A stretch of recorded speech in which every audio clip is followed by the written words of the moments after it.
So I'm sure you've seen the memes already of alligators wearing little ice hats. And the White House actually put out a poster with Trump and, the alligators wearing ice hats. So basically, one of Trump's biggest campaign promises was immigration and deportation. And part of it is you need facilities. So Florida was like, we'll get on that right away. So you have the AG Uthmeyer and Governor Ron DeSantis. They're trying to figure out what to do. So they built a new facility known as Alligator Alcatraz. And it comes with alligators pre-installed. As you mentioned, there's a moat there. There's a moat, right? Full of alligators. They actually dug a moat to intentionally have alligators surrounding us. This is what happened. No, so this is like in the Everglades. So first off, right now it features like about 3,000 beds, or like it'll be able to hold that much, and they want to expand it to be able to hold up to 5,000. And obviously everyone's like, oh my gosh, Florida, it's going to be very hot. They're like, no, there's AC. But then the other concern, and it can withstand a Category 2 hurricane, because they're like Florida. Oh, but if by the way, those Category 3s do happen. So if it's a Category 3, do the alligators get like cycled into the windows of the prison? So that like Sharknado. Yeah, exactly. That's where you have some criticism and stuff. But they said there is a plan. I don't know what the plan is, but they did say there is a plan, a hurricane plan. For 3? Yeah, so there's a bunch of different takes, right? So if you look into it, it was kind of impressive how fast they did this, because they built this in basically 8 days. And part of it was like a sneak attack, because they knew there was going to be like lawsuits from like the NGOs that are like supportive of open border immigrations, like the ones that are helping them evade different things, and then also and the environmental ones too, right? Environmental groups. So there was a lot of those, yeah. Well, yeah, because so if you look at the area it was made, actually, it's known as the Everglades. And back in the day, Florida, so this is like way back when, so the 1960s, Florida wanted to be a champion, basically. They wanted to have the world's biggest airport. They wanted something that was 5 times the size of JFK. And they wanted this future to come to life where you would have these planes that could hold 1,000 passengers. And to be able to do that, they have the sonic boom, basically. But it's very loud, because to be able to carry all that, something called like the sonic boom, it's literally a boom. And they're like, oh my gosh, where can we put this? Where residents are going to be like, oh my gosh, you're going to wake up my crying baby. You're going to do this. Everglades, right? They're like this. But who wants to fly into the Everglades or drive into the Everglades to get into their plane? This is back when we were Disney World. I mean, instead of doing that, they did that. So, anyway, never manifested, because an environmental impact study in 1969 found that it would have devastated the Everglades, and that put the end to those dreams. So instead of, the world's biggest airport, it was one tiny little runway. So back to the present, right? Attorney General Uthmeyer and Governor DeSantis are like, excellent, we can use this for deportations, right? You process these people, you bring them here, and then you can send them straight onto a plane back to their home country. So they're like, we're going to do this.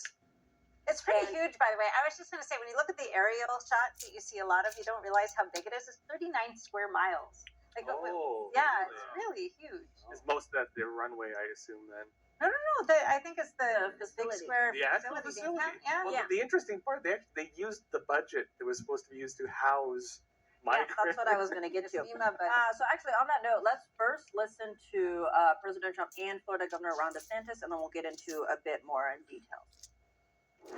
We're offering up our National Guard and other folks in Florida to be deputized to be immigration judges. We're working with the Department of Justice for the approvals. I'm sure Pam will approve. But then I'll have a National Guard judge advocate here. Someone has a notice to appear. Biden would tell them to come back in 3 years and appear. Now you'll be able to appear in like a day or two, so they're not going to be detained, hopefully, for all that long. We'll have people here in this facility that can make, it's a bureaucracy. Democrats ain't going like that. The court ruling was good, because that's going to allow him to be able to exercise Article 2 the way founders intended. But you still have bureaucracy, so we want to cut through that so that we have an efficient operation between Florida and DHS to get the removal of these illegals done. Okay. Tiffany, before you continue, watching that clip, I just want to mention something. Just as a complete third-party observer, I have no dog in this fight.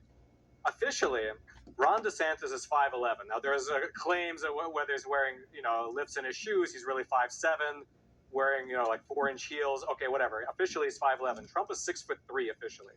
In that clip, they look the exact same height. What's that? I know the answer. Okay, I don't tell know. me. Alligator boots. But if he's with the alligator boots, he's 5'11". Anyway, I'm just saying we didn't see the bottom half of that picture. I'm wondering. Two serious questions. Yes. One, is this the redemption arc for Ron DeSantis to get on Trump's good side? Did they come into like some brainstorm session and say, I have an idea? Alligator Alcatraz. We primaried him. We did everything. Trump actually came out and he said that they're friends. Their sins have been forgiven. Yeah. I can see that. But the other question is deputizing members of the National Guard. I don't know anything about this, but to me, it's almost like National Guard people are closer to law enforcement. Now they're going to be doing stuff. If the governor is part of it, which DeSantis is, he's the guy he can do it. Is there any kind of conflict though? The governor can do as he pleases. The president is a little more dicey, but the governor has a lot more leeway with. Well, I think these are two. You're answering a different question. I think he's asking more of a moral question. You're answering a technical question. Yeah. So if these people are also like involved with, policing and that sort of thing, are they also allowed to be the ones? Yeah, like doing Jag. Well, the Miami Herald producing the judgments? is reporting that President Trump authorized DeSantis's plan Okay. to do that. And then the reason is, you heard they're trying to cut through all the bureaucratic red tape and speed up the process, because right now, I'm sure everyone's seen the headlines, the immigration judges are just swamped. There's so many cases. So now they're sending them to the swamp. Anyway, So the No Kings ride, the No Kings protest, I can imagine some National Guard, he's already part of the executive branch, and then he suddenly gets, the judgment power. He's like, my king power is getting greater. That's kind of my question, though. If these are the same people that are going out against the people who are in the ICE protests, right? Mm-hmm. And they're kind of acting as law enforcement. Now they're the ones pronouncing the judgment. Of course, there's a conflict of interest. Conflict. Yeah, soon they're going to be also the ones passing regulations, laws and forms of regulations. They'll have the trifecta power. Continue.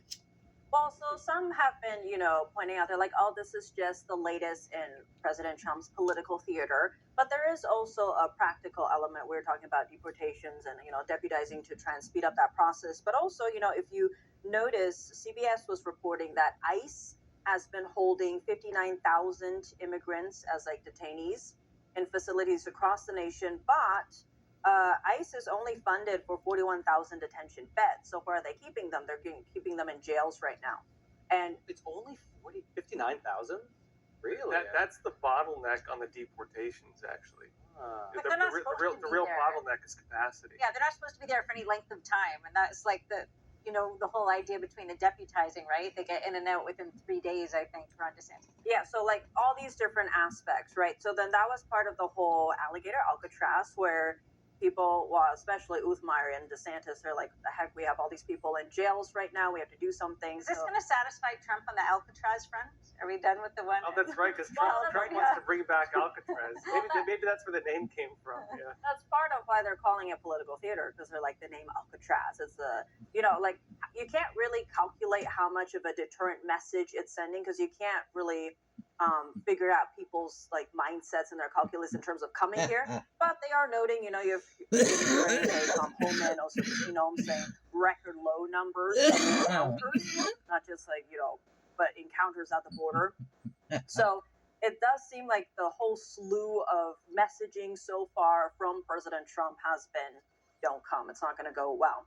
So this is the latest on that, where it's Alligator Alcatraz, and then literally, the AG was also saying, yeah, if people get out of the facility, there's not much waiting for them other than the alligators. So And the pythons. yes, and those giant And the snakes. mosquitoes will be there. Yeah, Oh, those are the it's worst. also Florida, so the whole environment, it's also very hot. But here's the thing, when it comes to, you obviously immediately hear a lot of criticisms. They're like, oh my gosh, the alligators, it's going to be really hot, the hurricanes, all these different aspects. But then you have Fox News's Bill Melugin, I think is how you say his name. He's been covering the border for years, and he was posting about it. And he had a post on X, actually, where he has pictures comparing, because he's just been covering the border situation. So he's like, under President Biden, you had a lot of people in Arizona in September. So this is 2023, when it was about 100 degrees or more, because this is the desert in Arizona. And people were just being kept in outdoor detainment facilities. Whereas this Alligator Alcatraz, from his perspective, is oh, it looks quite nice. It's indoors. They say there's AC. There's They actually have beds in those outdoor ones. yes, They didn't and even there's have beds. beds instead of just an outdoor holding pen. So that's one aspect. Obviously, the one big beautiful bill also has a lot of money put aside for immigration, whether that's the border wall, trying to increase capacity, or all these other various avenues. So we'll see what happens with that bill. President Trump signing it into law, of course. Come back after the break, and we will discuss the economy, how layoffs are reaching a new height, while job openings are also reaching new heights. What does that mean? Come back, and Chris will break that down.